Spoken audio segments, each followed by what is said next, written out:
This is the podcast of the World Affairs Council of Greater Houston, where the world's voices converge, from ambassadors to analysts, from Houston to every corner of the globe. We go beyond the headlines, bringing you direct insights into diplomacy, global events, and the international forces shaping our future. Because understanding the world starts with listening to it. We are excited that we have our program tonight and having all of you with us. So it is my pleasure to introduce our guest who will be joining us tonight, along with our Chief Programs Officer, Ronan O'Malley. Ambassador Michael Pelletier is the founding executive director of the Inspire Initiative Endowed Institute for Global Engagement at the University of Houston. A career diplomat, he has served as U.S. Ambassador to Madagascar and Comoros, Deputy Chief of Mission in India, and held several senior roles in the State Department, including Dean at the Foreign Service Institute. He holds degrees from Georgetown, Sciences Po Paris, and Columbia, and is fluent in English, French, and Arabic. Ambassador Pelletier is a member of several distinguished foreign policy organizations, received numerous awards, including the Presidential Meritorious Service Award. Please join me in welcoming our good friend, Ambassador Michael Pelletier. We're lucky to have him here in Houston. Any of you have any connection with U of H, an incredible program. He's basically running and energizing kind of all the international-oriented efforts and coordinating them for both American students looking to go abroad or foreign students come to the University of Houston. And to bring it back to your long distinguished career, Ambassador, with the United States, you have, for tonight's topic, you have a long and deep, number of years of experience, multiple diplomatic postings in India. As Marianne mentioned, you're Deputy Chief of Mission. That is the second highest ranking diplomat for the United States in India at one point. But perhaps before we get to the recent flare-up of Indian and Pakistani kind of tensions back here in May, can we maybe discuss kind of where and how some of these decades long-standing tensions have come from? And maybe in particular, something people might have heard about, perhaps don't really know a lot about, if they've heard about 1947, the partition of India, the end of British rule. It's done very hurriedly. Initially, it's supposed to be over a year and a half. The Lord Mountbatten speeds it up on his own timeline. He cuts off about a year of that. He gives people 2 months' notice to basically say we're creating two whole new countries, whole new borders. Leads to arguably the largest mass migration ever in world history. Estimates are about 15 million people moved and or forcibly had to move, oftentimes depending upon whether you're Hindu or Muslim.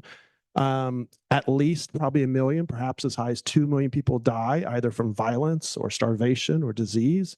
Can you talk about partition and maybe the legacy of what it did to start the relations between these two newly created countries and maybe how it still echoes today? Sure. Yep. First, let me just say thank you. I've been a huge fan of the World Affairs Council since I moved to Houston 4 years ago, and so I'm really, really pleased and honored to be part of this. And then, given 30 some odd years of training in the State Department, let me also start by saying I retired from the State Department, so I do not speak for the U.S. government. And while I work at the University of Houston, I'm here on my own. I do not speak for the University of Houston. And my kids got very used to me saying that when I was a U.S. government spokesperson. Like, I always had to make clear what was what. So speaking on my own. But really, really pleased to be here and to talk about a subject that's very near and dear to my heart, very important to me, both professionally and personally. I think it's you've got to start somewhere, and I think 1947 is a good place to start.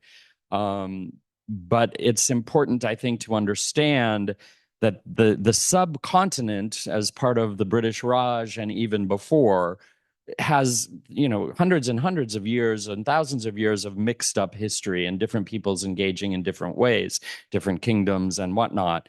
When the British split the subcontinent into Pakistan, which at that point, remember, was West and East Pakistan. So it was Bangladesh, what is now Bangladesh, as well as Pakistan, from India. The trauma of that is perhaps most easily understood when you think about the partition, where at independence, literally millions of Hindus and Sikhs and others left Pakistan and moved to India, leaving their families, their histories, their goods, their houses behind. And millions of people left India to go to Pakistan. That was the most traumatic, perhaps, and the most visible part of the trauma. But ripping the country, the country apart that way was also very traumatic. And to this day, in India and in Pakistan, you run in, or in the United States or Canada or Australia or so many other parts of the world, you run into Indian families, Pakistani families, subcontinental families for whom that initial trauma remains fresh and remains real. It's sort of like talking to Palestinians who talk about having to have fled Palestine, and how generations later that reality is still very real. And so you will I went to dinners and to events in India, and you would sit down and people would tell you the story of partition. They would say, when my family was forced to move to Mumbai from Karachi, or when my family was forced to move from Karachi to Mumbai, that was such a definitional moment. That I think it does remain still very important, even as now, many, many years later, we start to see the trajectory of India and the trajectory of Pakistan going in very, very different ways. And maybe just to help people understand the complexity of it, obviously, what was, the Indian subcontinent had a very large number of Hindus, Muslims, Sikhs, but also Jains, Christians, everything else.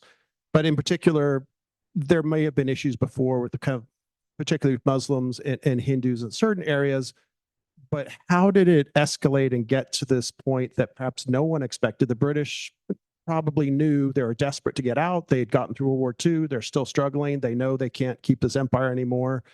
But probably nobody saw the levels of violence that were on both sides. I mean, that's the hard part about this. This is equally horrific crimes committed on both sides of this. There was no order that Muslims had to move to India, or Hindus had to, or sorry, Muslims had to move to Pakistan, or Hindus had to move to India. But a lot of people were doing it out of just fear and desperation. Can you explain that process and maybe the legacy of it? Yeah. Well, I mean, so Jinnah's idea from the beginning was that a homeland where Muslims would be the majority, where Muslims would be safe, was needed. And that those areas where Muslims were the majority were East and West Pakistan. So East and West Pakistan were very much established to be a safe homeland for Muslims from the subcontinent, whereas India was very much set up with the intent of being a pluralistic, diverse democracy. And so the sense of identity in India was very much like, no, but we welcome everybody and we're going to include multitudes. A lot of the things that you think of when you think of the United States and are similar sort of talking points. And so the idea that somehow Muslims needed to flee for their safety was a wound to Indians who believed, like the Mahatma, who believed that this was going to be a secular, diverse democracy. On the flip side of it, Muslims felt very strongly, many Muslims felt very strongly that they had been discriminated against for years. They had there was violence propagated against them for many years, and that they needed to be safe. And so I think the depth of those feelings perhaps was underestimated, perhaps was well known, and the British decided they just needed to go home. So I think those sort of definitional differences between what Indians saw their country as becoming and what Pakistanis saw their country as providing were very, very deeply held and led to not just the horrors of partition, but then, of course, the swinging back and forth in the bilateral relation between India and Pakistan ever since. And obviously, there might have been difficulty anyway, but with the massive number of deaths, the mass killings on both sides, sadly, mass rapes, kidnapping of young women on both sides, both sides kind of hardest elements saying we need a strong military, we need a strong defense we don't know where India is going, we don't know where Pakistan's going, especially in Pakistan's case, because it's a much, much smaller country, much smaller population. Can you talk about how not long afterwards, the first of 4 major wars between the two countries and other skirmishes since then occurs? 3 of them are related to the Kashmir and the difficulties with regards to Kashmir. One is we talk about the separation and creation of Bangladesh, but maybe just how very quickly those tensions escalate into full-blown wars and wars that have continued for many years since then. So if you look at the first war, right after independence, was over Kashmir. When the British withdrew, India became independent, Pakistan became independent, but there were also a number of kingdoms throughout the region which were given the choice of which way they wanted to go. Now, for most of them, the choice was pretty obvious. Hyderabad, for example, though ruled by a Muslim ruler, was right in the middle of India. Would have been a little unrealistic to say we're going with Pakistan. The most problematic, probably, kingdom involved was Kashmir, where the Maharaja was a Hindu, but the vast majority of his subjects were Muslim. And so he initially said, I'm going to stay independent. But very soon after 1940, the independence, a group of Lashkars, which is warriors, insurgents from Pakistan, went in and said, we're going to take over Kashmir. The Maharaja of Kashmir opted at that point to join with India. History is still a little unclear whether the Indian troops who were going to, quote unquote, help him had actually crossed the border into Kashmir at that point or not. How independent was that decision of his? When your back is up against the wall and India is offering you help, are you really free to say no? How much was involved is still unclear to history. But basically, India came in to support the ruler of Kashmir and the kingdom of Kashmir against this infiltration from Pakistan. And then the war broke out. And what you've seen since then in Kashmir in particular is a series of clashes and tensions and talks and agreements, followed by more clashes and violence, followed by more talks and agreements, and India moving ever towards trying to make Kashmir a totally integrated, quote unquote, normal part of India, to greater or lesser degrees of success. But what you've also seen is that wild swing, frankly, from violence and wars, for wars, to talks and agreements and cooperation, to more violence and wars. You could make a timeline of India and Pakistan relations that would show nothing but violence every so often. But you could also make a timeline of India-Pakistan relations that would show a series of negotiations and agreements and talks. And so it's very kind of hard to follow and hard to keep up with. And to bring the United States into it, because obviously you're an expert on the U.S.'s approach to India and Pakistan and the whole region. Can you explain how it would probably maybe surprise people? A lot of people know that, say, for much of the Cold War and perhaps even afterwards, the United States had much better relations with the Islamic Republic of Pakistan than with the, at least then, secular, country of India. And maybe, especially in regards to India, how much of that colonial legacy and the kind of mass distrust of European colonialism and the British, maybe the U.S. get lumped into that, how India kind of wanted to forge its own path, and in a lot of ways had better relationships with the Soviet Union and later Russia than the U.S.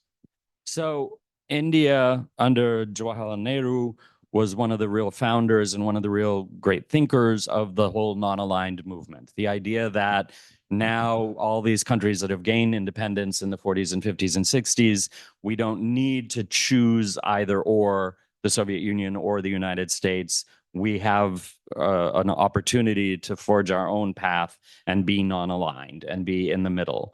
And that, again, became a really definitional and really important part of India's identity and India's self-definition.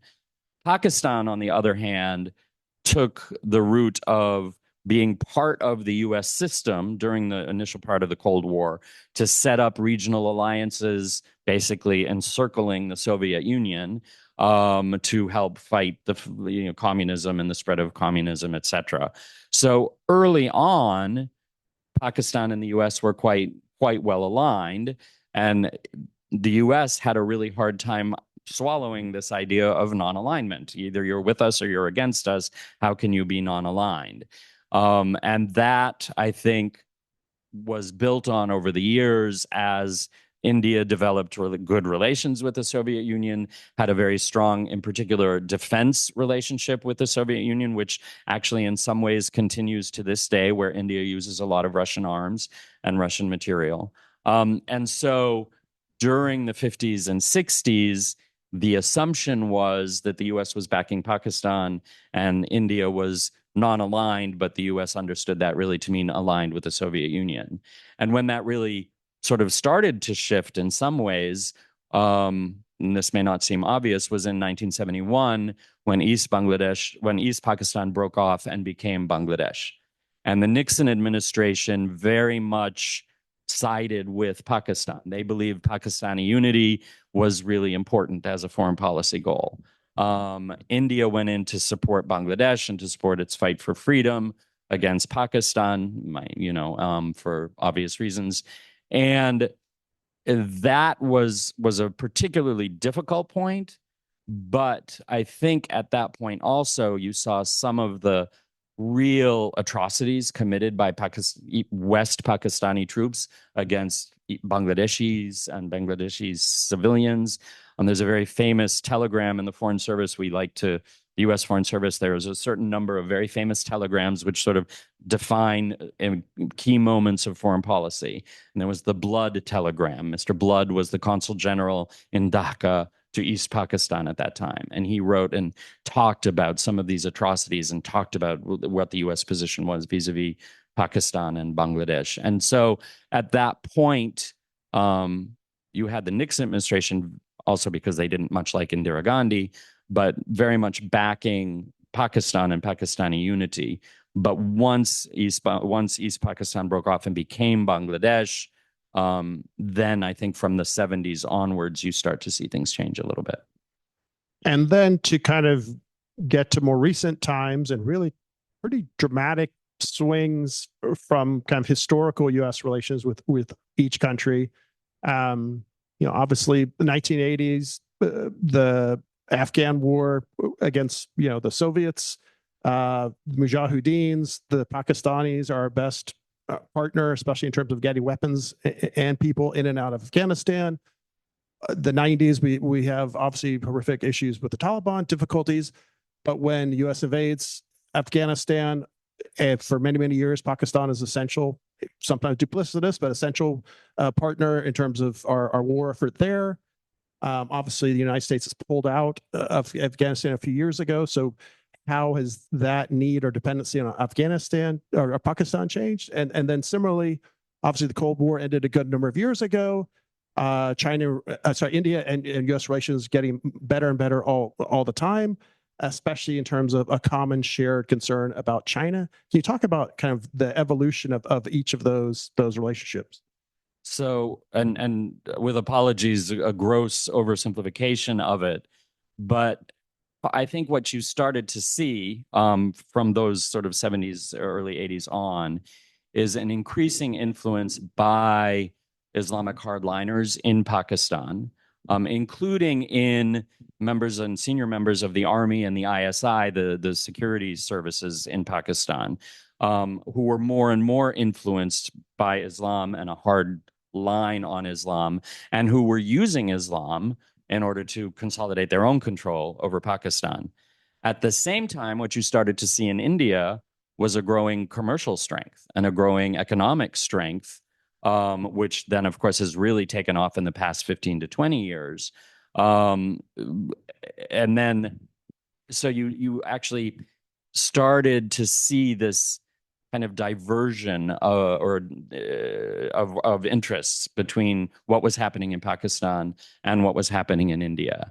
And in a way, again, an oversimplification, but in a way, the key themes with US and India became very kind of positive themes of how do we build trade? How do we build commerce? You saw huge back and forthing between people of Indian origin coming to the United States, studying and working and contributing to the economy and to the society in the United States. Whereas in Pakistan, it was more about how do we fight the Taliban? How do we fight Islamic fundamentalism and Islamic terrorism at the same time that we're working with a government and a military that is increasingly influenced by these same folks, which is, again, a simplification, but Osama bin Laden was found where? He was found in Abbottabad in Pakistan, right in the heart of the military heartland of Pakistan, showing the sort of very twisted and difficult relationships there. And I suppose just, in that vein, again, I don't want to oversimplify things, but the last 25 years, from a Pakistani perspective, they might say to the United States only needs us or uses us because of Afghanistan or because of countering terrorism. I've spoken to countless Americans, men and women who fought in Afghanistan or intelligence service or diplomatic services, who would say Pakistan was our greatest, at best, kind of difficult ally, in a lot of ways, duplicitous ally, behind the scenes, supporting a lot of the exact same fundamentalist terrorist groups that we're trying to fight. What was the level of American frustration with Pakistan, really, especially during the Afghan war? I mean, I think you were right earlier when you noted how much the U.S. relied on and needed Pakistan to fight the war in Afghanistan. The Pakistanis were aware of that, and I think there was always a cost to be paid for that partnership, if you will. It's a funny use of the word partnership, but if you will. But there is also a strong, in some ways, a strong relationship between Pakistan and the United States. So there were students going back and forth. There were business interests. There's also a humanitarian interest, and we've seen the U.S. really be a very important partner to Pakistan in terms of going in during some of the humanitarian crises, the flooding or earthquakes, etc. So, I mean, it was a difficult relationship. It is a difficult relationship. I would say, using my broader experience in the Foreign Service, all partnerships like that are difficult. I mean, we have our difficulties with Canada. We have our difficulties with Britain. I mean, that's to be expected. But I think it got more and more difficult over time with Pakistan. Probably the U.S. asks also became greater and greater over time on Pakistan. And so there was, I think, a certain resentment within Pakistan that the U.S. was only there for transactional reasons and was kind of a fair weather friend, which is why you see the term now when people talk about the Chinese friendship and alliance with Pakistan, where China is an all-weather friend. I mean, that's kind of a dig at the United States for being a fair weather friend. And I want to turn to India next, but just can you maybe help people understand, this is one of the most militarily dominated governments of a significant country in the world since World War II, probably maybe comparable to Egypt or something like that. The military, the intelligence services, ISI, either directly dominate the government or are seen as kind of puppet masters pulling the strings. I think since independence, Pakistan has never had a prime minister serve all 5 years of their term, I think. Can you talk about why it is that a military government was able to be so dominant and why they are still so dominant? I have my theories, right? And if you think about it, from the beginning, from 1947, Pakistan was set up to be not India, was set up in opposition in some ways to India. And so that idea of national defense from the beginning was incredibly important, right? And then that was reinforced, of course, when you had the war against or the war for Bangladeshi independence, where again, then you had India actually backing the Bangladeshis in their fight against West Pakistan. You also have the case, and this was true in both India and in Pakistan at the time of independence, where the class of army officers in particular were very well educated, very well placed, very cosmopolitan, and very powerful. In India, the trajectory took them in a different direction. In Pakistan, having that class of people who also had that really important national role, I think just became more and more important. And turning to India and the kind of similarly kind of notable transitions, but in different ways. As you noted, when India was founded, sadly, Gandhi was killed not long after the events of India. He was actually killed by a Hindu extremist, by RSS member, the same organization that Narendra Modi is a member of, and kind of indirectly ideologically aligns with BJP, his major party. But India went from the world's largest democracy, which it still is, but a vocally secular and inclusive form of government, perhaps like Pakistan, that's sometimes dominated by the Congress Party, but more open and receptive, probably of minorities for the first number of decades than, say, in the last 10 or 20 years. Where are we now in India, especially in terms of if you're a Muslim living in India, in an increasingly Hindu-centric country, one where Hindu nationalists are extremely vocal. Modi, at best, is not talking them down, and at worst, sometimes is supporting the rhetoric, what they say. His own legacy when he's leading the Gujarat of what he may or may have known about a massive, killing of Muslims there. What's the state of democracy, and especially for inclusion of Muslims now in India? Well, like I said again, and why it's a good idea to start with the history and start going back to 1947. So from the beginning, the idea was that India was a diverse, secular democracy. And initially, the importance of reinforcing the rights of minorities and reinforcing the systems which would allow for that diverse secular democracy to thrive were really, really essential. And then in some ways, which may well rhyme with some of the things that we hear in the United States or in Western Europe now, at a certain point, opposition, which at that point was mostly the BJP, started to say, well, you're catering too much to these minorities. What about majority rights? You're catering so much to the Muslims, but 80% of us are Hindus. What about the Hindus? And so, as in anything in life, when there's a pendulum, you started to have more and more people talk about the need for protecting majority rights. You started to hear more and more people talk about, Congress, which at that point was the ruling party, is just using the Muslims as a vote bank. Heard similar accusations about the Democratic Party in the United States, for example. And so what ended up happening eventually was the Modi government's actually the second BJP government.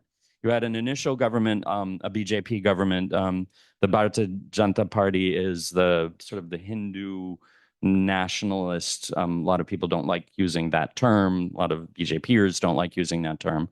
Government. They then were replaced by another party, and now, of course, Narendra Modi has been elected as prime minister.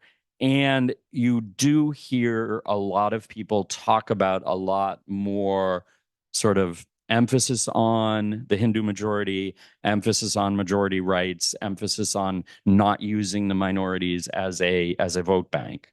Where does that cross the line is always a question that people are going to ask. I mean, for the moment, India is still the largest democracy in the world. They have regular elections. They have a loud and raucous press. You have a lot of efforts by people to get around that, to keep them down. You have lawsuits. Again, not unlike the country we currently live in. That's part of democracy. It's a mess. If democracy is functioning right, it's going to be really messy. And India is many, many things, and messy is probably one of them. So, And, as we discussed, sadly, there've been, 4 major wars, multiple moments of escalation and kind of conflict. And in the years in between all those wars, looking at what happened in May, probably not surprising that it centered around Kashmir. The Indians accused the Pakistanis of knowing or at least tolerating an Islamic terrorist group in Pakistan, based in Pakistan, to kill a large number of mostly Hindus in Kashmir. Can you talk about that recent spiral of escalation and maybe how those tensions were brought down? Because the U.S. behind the scenes presumably played more of a role maybe than we might know. And secondarily, obviously, for a number of years, they've both been nuclear powers. What's the degree of difficulty and tension that gives to you, say, as an American diplomat, when that is what's on the line? So the attacks on the Indian tourists in Kashmir in May in many ways reflect a lot of the violence that you've seen between Pakistan and India ever since independence, where a terrorist group with backing, whether openly or not openly, from groups in Pakistan, whether that includes the government of Pakistan or not, we don't always have clear lines, but go into India and attack a group of Indian civilians, leading to the necessity for some sort of backlash and some sort of response from the Indians, because democracies work that way. And so you did see then the Indians respond with stronger attacks against military targets in Pakistan than had been seen previously. And then since then, you've seen a continued higher level of tension. In particular, one thing that not everybody's talking about, but that could be really significant, is that India has said they're withdrawing from the Indus Water Pact, which is the pact between India and Pakistan about the use of the waters of the Indus River, which is obviously control of water resources is hugely important. The Pakistanis have said any fiddling with the Indus Water Pact would be an act of war. The Indians have said we're not going back to the Indus Water Pact. So those tensions remain really strong. I would say it's interesting also in terms of international relations, where the Indians felt that Turkey, for example, was far too sympathetic to the Pakistani side of the argument after this attack in May. And so they've had some very tense relationships with Pakistan. And then just in the past month or so, you've seen the Indian government's claim or accuse the Chinese government of having supported the Pakistani government with information and intel and whatnot during that event, ratcheting up again the tensions between India and Pakistan. So it was kind of in line with some of the sorts of violence one has seen since independence. You're seeing it affect not just India-Pakistan relations, but India's relations with the other countries that are important to it. And what, slowly you will start to see then talks behind the scenes and how do we start to ratchet down the tensions until the tensions ratchet up again. Which gets to the second part of your question. Often, and I think responsibly so, friends of India and Pakistan, friends of avoiding nuclear war in the region, do go and talk to India and Pakistan, usually quietly and behind the scenes. Diplomacy, unfortunately for diplomats who don't then get credit for anything, diplomacy usually works best when nobody knows it's happening. And so those quiet talks behind the scenes can be very effective. What happens when you take a very public role or make public statements is both the Indians and the Pakistanis, but particularly the Indians, tend to get their backs up. We're not children. You don't need to tell us what to do. They don't like to be seen. They're a big, powerful country. They don't want to be seen as kowtowing to anyone's interests, even if it's in their own interest as well. And so this is a prime example of a case where behind the scenes, quiet diplomacy can work very effectively. Public diplomacy may not necessarily be the best tool in one's toolbox. And not to try and have a negative perspective, but obviously, they both are nuclear armed countries. Even beyond that, they both have large military capabilities that they've used before. But maybe one thing that's gradually changing is from the Pakistani side, if they cannot kind of move beyond a military and intelligence ISI dominated government that is willing to work with Islamists, some of who may or may not have direct coordination to carry out attacks in India, something can happen again. And from the India perspective, if we have an increasingly Hindu nationalist perspective in terms of foreign policy, Modi is still very popular, and presumably he's pretty good health. He's going to be around for a long time. If this is a more kind of globally aggressive country and a country wanting to put its mark on the world and say we'll only take so much, do you think another conflict is likely in the next few years, and maybe that it could be worse? So I'll say something which is not mainstream and is my own personal point of view, but is based on things that I've heard many people say, on both from Pakistanis and from Indians, including some very influential Indians, which is, yeah, both countries are at this point nuclear powers. That said, they're also not crazy. They know what would happen if there were a nuclear war in the region. Prime Minister Manmohan Singh, one of the Congress prime ministers from before, used to say his vision was eventually creating a South Asia where you could have breakfast in Delhi and lunch in Karachi and dinner in Kabul, because that's actually, if you had a good road, that would actually be possible. That's how close everything is to each other. And so Indians and Pakistanis are incredibly aware of this. And if you tried to set off a nuclear bomb in any one of those places, the fallout would hit all of those places. So yes, there is danger of the tensions, and yes, there are definitely tensions, but there are also a lot of people who understand just how devastating to all sides any escalation would be. Okay, and just before I turn to the audience questions, just to kind of sum up where the U.S.'s view and with these relationships and its perspective in that part of the world, perhaps more on India, but just quickly with regards to Pakistan. Obviously, sadly, Taliban is back in power. A horrific development, especially most oppressive governments in the world, maybe it in North Korea. Can you explain, I suppose, the continuing importance of Pakistan in terms of American, regional efforts and foreign policy, but maybe most importantly in terms of the growing importance of India, especially in terms of the U.S. and India both wanting to kind of balance the rise and power of China? And maybe if you could talk about, people might have heard about the Quad, this kind of loose, not formal, but kind of collaboration between India, Japan, U.S., and Australia. So, with Pakistan, as I said earlier, our interests are not just about Afghanistan or Islamic fundamentalism or Islamic terrorism. They're about Pakistan. They're about trying to build stability in the region, which also then includes commercial and economic development, which would be really important for Pakistan. There's also the humanitarian side to it, which, again, the more you have actual commercial and trade development and economic development, the more the Pakistanis can do a lot of their own humanitarian assistance. But I think it's important to recognize that, like with any country, the bilateral relationship between the U.S. and Pakistan is actually multi-featured. And I think it would be a mistake to try to just pin it on Afghanistan or on that element to things.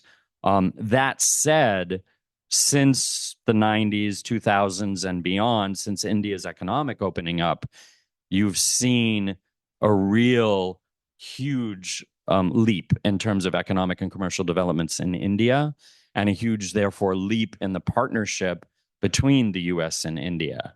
When I was kind of reviewing some stuff and getting ready for this evening, I saw a recent statement that one of the goals that India and the U.S. have set for each other is to double the amount of trade from 250 billion to 500 billion. Trade with Pakistan is 9 billion. 9 billion is a lot of money. 250 or 500 billion is just not even on the same planet. And so that sort of strong and ever growing partnership between India and the United States really just I think leads to something that we actually used to talk a lot about, which is sort of delinking India, US, Pakistan. India and US have a relationship. The US and Pakistan have a relationship, but they don't have to be linked together necessarily. And particularly because I think when you look at the depth and breadth of the US relationship with India these days, it just blows the mind. I remember, I'll just share one story from when I was in Delhi. At one point, I was the deputy, and the ambassador called me in and he said, was a line in a speech somebody had written for him where he said, India and the US cooperate in all aspects of human endeavor.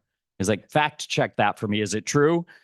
And I went and I started doing the fact checking, and I called the whole country team, and we all looked, and I called him and I said, I found something. I said, we do not have a bilateral agreement on transportation. We have something with every other ministry, every other secretary in the US. We don't have transportation. And I'm not kidding you when I say 2 or 3 days later, I got a message saying the Secretary of Transportation wants to come to Delhi. We're signing something on highway safety and a joint partner. So I called the ambassadors. All right, you can put the line back in the speech. We now literally do everything. And that is how strong and how broad and how deep the US-India relationship is. I just, some of these questions, if they're kind of similar issues, I'll combine them. I suppose just, regards to India and Pakistani tensions. Siddharth, student asks, do you believe or how should India negotiate a military dominated with a military dominated Pakistan? Is the outspoken approach of Indian diplomats such as Jay Shankar the right way to go? And somewhat related to that, Vijay asks, with regards to nuclear tensions with two countries, what do you think are some of the ways to permanently de-escalate the situation? How the rest of the world somehow bands together and forces these two nations to sign a no first use of nukes agreement. What do you think there? What's possible? Yeah, I would never call the foreign minister Jay Shankar outspoken, but that's an interesting word. I think it's important to go at this with a certain level of humility. Let me answer in that way. India is a mature country with its own political system, its own political dynamics. Same with Pakistan. I think it's important for friends and others who wish the best, not just for the two of them, but for the region and the world, to quietly sort of encourage the best behavior and encourage and support movements in the right direction, in the direction of peace and cooperation. I don't think the US has a magic wand. When I became ambassador, I got a nice letter from President Trump saying I was ambassador extraordinary and plenipotentiary, although my children never agreed that I was either extraordinary or plenipotentiary. The president thought I was. But I never got a magic wand. I got a nice letter. It did not give me a magic wand to go in and solve all the problems of the world. And I think that level of humility is important to remember. We can go in and encourage and support, but we can't dictate. But it's important that we do support and encourage. We can't also just write it off. And again, related to relation between the two and the kind of socioeconomic factors. There's, this one doesn't have a name, that's fine. Some people put it, some don't. How much do they depend on each other in terms of, their economies and trade between the two countries? And C. Harris asks, if Pakistan can't overcome its history of hardline extremism, will low levels of socioeconomic development vis-a-vis India perhaps play a role in reducing tensions? So, I mean, one of the great tragedies about the tension, and obviously the greatest tragedy is the human cost, the people who die and people whose lives are destroyed. But one of the tragedies is also the economic cost. There's very little economic interaction, commercial interaction between India and Pakistan. And that is a huge wasted opportunity. The opportunity of cost of the fact that there are almost no border crossings and the fact that there's so much distrust is just terrible. They're two big, important countries right next door to each other that could be doing so much more. And until those tensions are settled, until there is some sort of modus operandi, that's going to be an opportunity cost that continues, which is really too bad, and it's a huge loss. What will lead one day to to the two of them coming together is, I think, just a continuation of these efforts. Like I said, you could make a timeline and just show the violence and the wars and the tension, but you could also make a timeline that just shows how many times they've come to agreements, how many times they've taken a few steps forward. And you have to just hope that eventually 3 steps forward, 1 step back, 3 steps forward, 2 steps back, 3 steps forward, 1 step back. You've actually slowly moved forward 3 steps. It took you a hell of a lot of effort. But eventually the belief of diplomats, and diplomats are always optimists, is that those sort of talks and agreements and efforts will eventually make a difference. And just turning to Pakistan, kind of the current and kind of future outlook for Pakistan. Like these two don't have names. But the first question asked, would you say Pakistan is essentially a failed state? Are they state sponsors of terrorism? How did the U.S. fail in their support of Pakistan? And then related to that, given the continued weaknesses of democratic institutions, Pakistan, what is the likelihood that provinces such as Baluchistan would break away, and given the kind of geopolitical situation in the region? So I'm going to fall back on my diplomatic training and answer indirectly. First of all, I hate the term failed state. I don't think that's a terribly helpful concept. A state is a state. Some are stronger than others, some are weaker than others. But what I would say is, one of the things that's really both inspirational and sad are the number of Pakistanis who are incredibly committed to democratic rule and to civil rights, and who are incredibly creative and both culturally and artistically and economically and commercially, who have amazing hopes and aspirations for Pakistan. And you saw some of that come out in the most recent elections, which the ISI and the military wasn't terribly happy about. But there is that sense and that spirit, right? And so I don't think you can call a state a failed state, or you can say that there's no hope, or that they just need to break off into disparate provinces. Or I think every society and every culture has to work its way through those challenges. And what I would hope, because I believe that secular democracy and diversity and all of that can build a strong culture and a strong state, that those forces are able to have their say. But it's a challenge. And just quickly, I know it's hard because we've tried to take on so much. For people might be familiar with Imran Khan, the most recent Pakistani prime minister, who's now in jail. Kind of his own incredible story of being an incredible global star for cricket and living a large kind of playboy life for a while. He kind of has over time become much more pious in his belief and become more, I suppose, devout in his Muslim faith.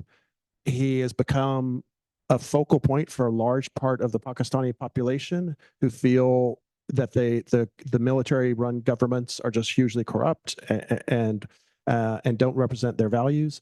What is the status of Imran Khan? And I suppose, what does it say that one of the most powerful political figures in the country is in prison? Not an expert on Imran Khan or his personal history or his personal current religious beliefs or not. But I think it's reflective of that tension in Pakistan between a very powerful military and ISI. A lot of people in the country who feel that the ruling class has become too corrupt and needs to be changed. a search for solutions, whether that's through Islam, whether that's through people like Imran Khan, whether it's through violence. I think what I would just say is I think that reflects very much the tensions that are still very much ongoing in Pakistan. And then just two more quick questions, just for the sake of time. Rick, just kind of a follow-up to what you discussed earlier with regards to the idea of regional mutual deterrence. He says, in your time as Deputy Chief of Mission in India, I suppose, did you consider the idea of nuclear balance, in that since Pakistan developed its own nuclear program, there's not been a major war between two countries? And in some ways, was this regional version of MAD, mutually assured destruction, maybe in that sense beneficial? I don't ever think MAD can be beneficial. It's sort of like the idea of failed state. The vocabulary just doesn't work for me. Being mad, being beneficial also is something that I don't like admitting that idea. But I do think that there is some sense of, as I said earlier, both sides recognize that they both now have nuclear capacities, which would be destructive to both sides of the equation. I think what you're seeing more and more, however, is an India that is facing away from Pakistan. In fact, one of the policies of the government was turn east and look east, which was all about engaging with Southeast Asia for economic and commercial reasons.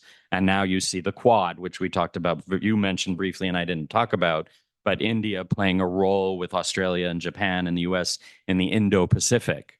When I was in India, that's when, not because of me, but when I was in India, it happened to coincide with when we changed PACOM, the Pacific Command, to Indo-PACOM.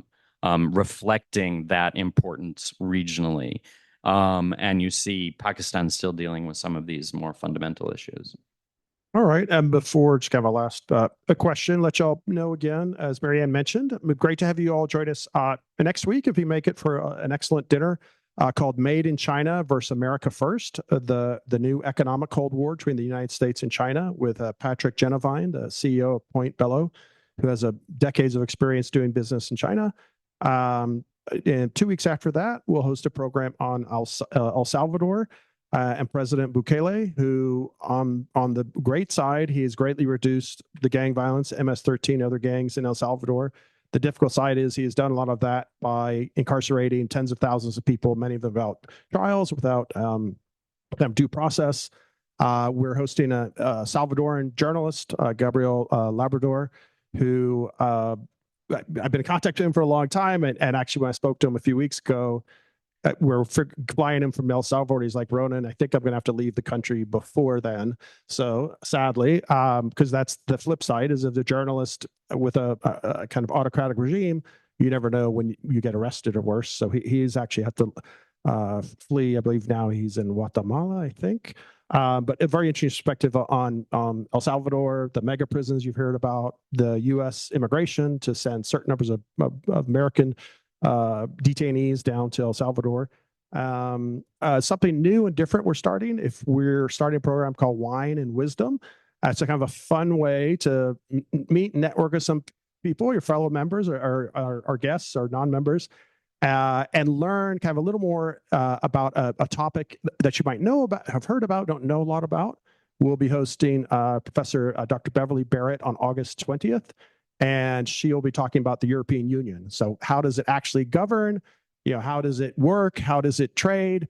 And really, how does it really shape the world? It has a lot bigger and more influence in the world than we might realize, but it's also not as kind of crazy and overbearing as some people might consider. And then just a little bit later, when we get back to in the fall, just maybe 2 to look out for. We have a lot of others coming. September 4th, we're going to host former Iranian ambassador and spokesperson for the nuclear talks, Ambassador Syed Mousavian, to talk about Iran and the United States from a very different perspective. He is someone who knows Iran at the highest levels, obviously, but also got on the wrong side of a more extreme government. And he was accused himself of cooperating with the West, and he had to flee and get out of the country. But a unique perspective. And then September 25th, someone you might know from television, longtime Pentagon spokesperson, State Department spokesperson for the National Security Council in the White House, we're going to host retired Admiral John Kirby. And so the last question, Ambassador, is to kind of go back to this. Someone had asked about it. How important is it that India has joined the Quad? And maybe if you could just touch upon a bit of the Quad and maybe your kind of last thoughts on the US's approach to the region. Yeah. So the Quad is this grouping, US, Australia, India, and Japan, that started very informally to get together and talk about the region, and has now met more and more frequently at higher and higher levels. And it was really, I would say, a really stunning development, because if you remember in the 70s, we were talking about India being non-aligned. And so India is still very careful to say it's non-aligned. India is not an ally to the US, but it is now participating in groups like the Quad and talking about common interests. And that is actually a huge shift when it comes to Indian foreign policy. That ability and that willingness and that desire to actually engage with other countries that are aligned. A lot of that comes from something you talked about earlier that we didn't get too much, which was India's concerns about China, which also very much help and support the U.S. developing relationship with India, because we share that concern about China. The Indians probably even more than us. And so the Quad is about the Quad. It is not about, the U.S. will always tell you it is not about facing China. But the fact of the matter is, if you just look at a map, U.S., India, Japan, just drawing conclusions. So I think it's important in terms of China. It's important in terms of the region, but it's also very important in terms of what we talked about earlier, and India's increasing engagement and increasing ownership of being a really important world power. Gosh, and I just want to say you've been a great friend of the council. We're lucky to have you here in Houston, and as a country, we're lucky to have your decades of service to the country as a distinguished diplomat for the United States. And will you all please join me in thanking Ambassador Michael Pelletier? Thank you.